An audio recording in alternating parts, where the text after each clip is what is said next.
السلام علیکم عزیز طلباء، آج ہم پڑھیں گے پاکستان ایٹمی قوت کی حیثیت سے۔ 28 مئی 1998 کا دن پاکستان کے لیے بہت اہمیت کا حامل ہے۔ تو بیٹا یہ جس دن ایٹمی دھماکے کیے گئے، یہ ڈیٹ انڈرلائن کریں ایم سی کیو کے لیے، 28 مئی 1998۔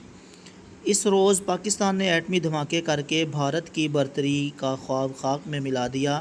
پاکستان کے ایٹمی دھماکے بھارت کے ایٹمی دھماکوں جو بھارت نے کیے 11 اور 13 مئی 1998، تو ان ایٹمی دھماکوں کا جواب تھے پاکستان کے ایٹمی دھماکے۔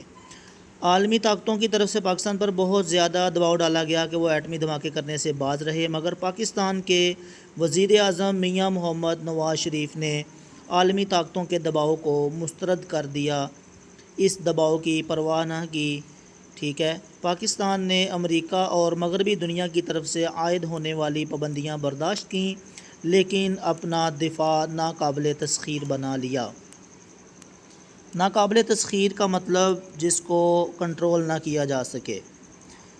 اس کے بعد شارٹ کوسچن نمبر 1 کا آنسر بھی ہے آگے سیکنڈ پیراگراف، یوم تکبیر۔ یہ دیکھیں یوم تکبیر سے کیا مراد ہے، تو اس شارٹ کوسچن کا آنسر یہ لاسٹ پیراگراف ہے، اس کو میں پڑھتا ہوں۔ 28 مئی 1998 کو پاکستان نے صوبہ بلوچستان کے پہاڑی علاقے چاگی کے مقام پر ایٹمی دھماکے کیے۔ اس طرح پاکستان ایٹمی ممالک کی فہرست میں شامل ہو گیا۔ پاکستان عالم اسلام کا پہلا ایٹمی ملک ہے۔ بیٹا یہ ایم سی کیو کے لیے اس جملے کو انڈرلائن کریں۔ ان ایٹمی دھماکوں کی یاد میں ہر سال 28 مئی کو یوم تکبیر منایا جاتا ہے۔ تو یہ شارٹ کوسچن نمبر 1 کا آنسر ہے۔ اس کے بعد ایم سی کیوز،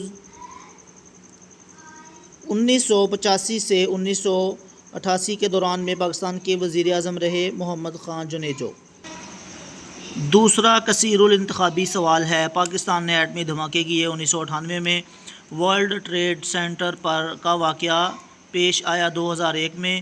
1988 کے صدارتی انتخاب میں صدر پاکستان بنے غلام اسحاق خان۔ 1973 کے آئین میں جس ترمیم سے اراکین اسمبلی کے فلور کراسنگ پر پابندی لگائی گئی، وہ تو اس کا آنسر ہے 14ویں ترمیم۔ اس کے بعد بیٹا یوم تکبیر کا بھی نشان لگوا دیا گیا ہے، آگے پیج نمبر لکھ لیں 63۔ موٹر وے کی اہمیت جو ہے 53، اور دو ایوانی مقننہ سے کیا مراد ہے، یہ بھی پڑھا ہے ہم نے 1973 کے آئین میں۔ شارٹ کوسچن نمبر 5 کا نشان، یہ ساتھ ساتھ میں نے نشانات لگوائے ہوئے ہیں، پیجز نمبر لکھ لیں سوالات کے آگے تاکہ جواب ڈھونڈنے میں آسانی رہے۔ تو یہ 5ویں سوال کے آگے 63 ہے۔ اسی طرح میاں محمد شہباز شریف کی کوئی سی 2 اصلاحات تحریر کریں۔ 62، 14ویں آئینی ترمیم 1997 کی اہمیت، یہ 54۔ یہ 14ویں آئینی ترمیم کا جواب یہ ہے شارٹ کوسچن نمبر 9 کا آنسر، یہ پیج نمبر 54 پہ یہ نشان لگا لیں۔ اس کے بعد نیچے ہے، مطالعہ پاکستان کو گریجویشن تک کس نے لازمی قرار دیا، جنرل محمد ضیاء الحق نے۔ تو یہاں سے 18ویں آئینی ترمیم کے بارے میں کیا جانتے ہیں، یہ 18ویں آئینی ترمیم کمپلیٹ ہے 60 پیج پہ۔ ذوالفقار علی بھٹو کے دور میں صنعتی اصلاحات کا کیا مقصد تھا، یہ 43 ہے۔ بیٹا یہ ساتھ ساتھ نشان میں نے لگوائے ہوئے ہیں، تو آپ سوالات کے آگے پیجز نمبر لکھ لیں تاکہ جواب ڈھونڈنے میں آسانی ہو۔ بینظیر بھٹو کی معاشی اصلاحات کیا تھیں، یہ دونوں ادوار کی معاشی اصلاحات، جو پہلے دور کی جو ہے وہ 49 پہ، دوسرے دور کی 51 پہ۔ اسی طرح 8ویں آئینی ترمیم 1985 کی وضاحت کریں تو یہ 8ویں ترمیم کمپلیٹ آ جائے گی، اس کے جواب میں 48 پہ ہے۔ اسی طرح لانگ کوسچنز کا پیجز نمبر لکھ لیں۔ لانگ 1 جو ہے وہ 43 سے لے کر 44 ہے، اس میں زرعی اصلاحات اور صنعتی اصلاحات آ جائیں گی ذوالفقار علی بھٹو کے دور کی۔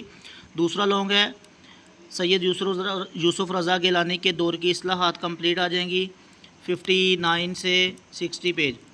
اسی طرح بینظیر بھٹو کے دونوں ادوار جو 49 سے لے کر 51 تک، اور نواز شریف کے تینوں ادوار کی معاشی اصلاحات کے اثرات، یہ آن لائن آپ کو سینڈ کیے جائیں گے پوائنٹس۔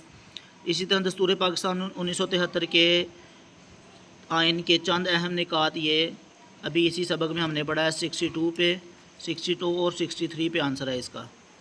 یہ سوالات کے نشانات لگا لیں، مشق ساری کمپلیٹ کر لیں، پیجز نمبر لکھ لیں، ایم سی کیوز حل کر لیں۔